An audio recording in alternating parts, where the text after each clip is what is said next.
Operation நுண்கோர் என்ற திட்டத்தின் கீழ் நாடு முழுவதும் இந்த சோதனையில் ஈடுபட்டு வருகின்றது சுங்கத்துறை அதிகாரிகள்.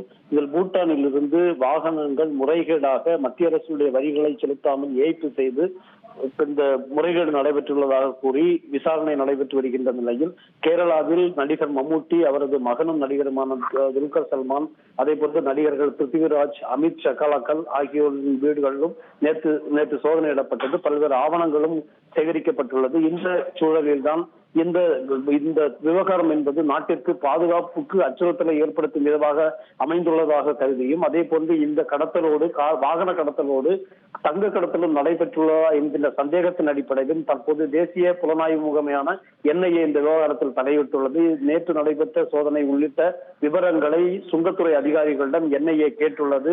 தொடர்ந்து இந்த விசாரணை என்பது NIA-யிலும் இந்த விசாரணையில் ஈடுபட இருக்கின்றது. ஏற்கனவே இந்த விவகாரத்தில் NIA மட்டுமல்லாமல் GST, அதே போன்று பல்வேறு மத்திய அரசினுடைய விசாரணை அமைப்புகளும் தலையிட்டுள்ள நிலையில் தற்போது NIA தலையீடு என்பது ஒரு பெரும் பரபரப்பை ஏற்படுத்தி இருக்கின்றது.